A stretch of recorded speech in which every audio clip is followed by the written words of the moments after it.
Assalamualaikum warahmatullahi wabarakatuh. Selamat pagi anak-anak. Bagaimana kabarnya hari ini? Semoga kita selalu dalam keadaan sehat dan dimudahkan dalam menimba ilmu. Amin. Oke, di pagi hari ini kita sudah memasuki subtema 1, tema 8, pembelajaran keempat. Nah, di sini ya, kita yang pertama kali akan kita pelajari itu adalah tentang kegiatan ekonomi. Apa sih kegiatan ekonomi itu? Kegiatan ekonomi itu adalah kegiatan yang dilakukan oleh manusia untuk mendapatkan penghasilan, barang atau jasa tertentu dengan tujuan mencapai kesejahteraan dalam hidup.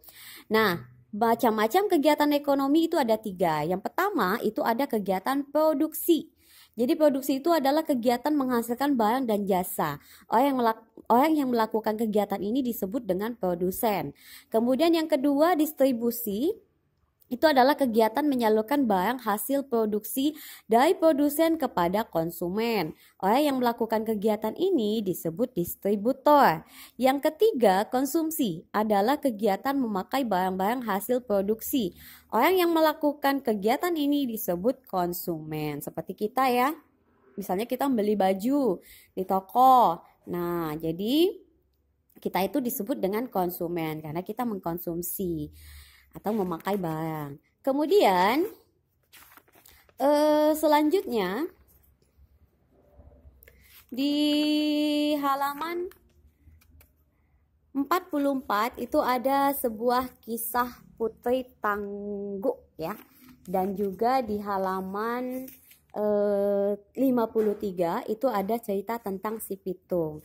Nah, jadi kisah Putri Tangguk ataupun si Pitung ini merupakan kisah fiksi ya. Jadi dia memiliki 2 tokoh biasanya ya. Ada tokoh protagonis atau tokoh antagonis. Jadi tokoh yang memiliki sifat baik hati, kemudian sabar, itu biasanya disebut dengan protagonis. Tapi kalau dia memiliki sifat jahat, ya suka menyakiti hati orang, itu berarti dia disebut dengan antagonis.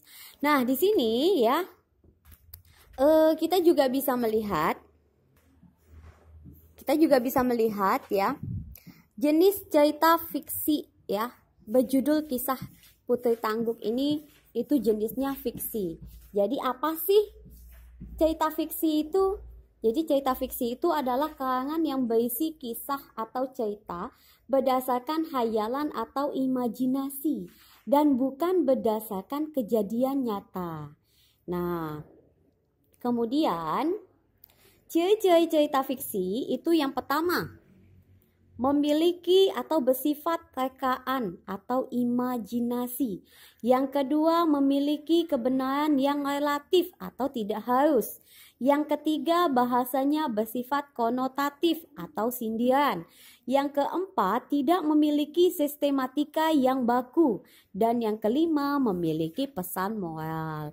Jadi setiap cerita yang kita baca, baik itu kisah Putri Tangguk ataupun si Pitung, itu semua memiliki pesan moral. Jadi setiap cerita yang kita baca pasti akan memiliki pesan moralnya ya. Jadi tokoh protagonis, antagonis sudah kita pelajari. Kemudian juga ciri-ciri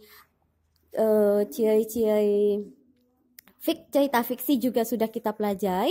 Nah, di sini juga ada sebuah lagu tentang Injit-injit semut. Nah, jadi ya, setiap anak pasti tahu ya lagunya ya. Lagu Injit-injit semut ini termasuk agak cepat karena dia sifatnya happy atau bahagia.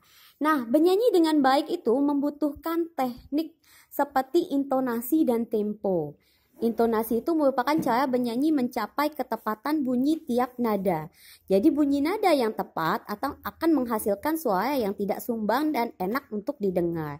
Untuk mendapatkan intonasi yang baik, kita perlu atau kita dapat menyanyikan nada-nada tersebut secara berulang tanpa mengandalkan otot-otot leher dan berteriak.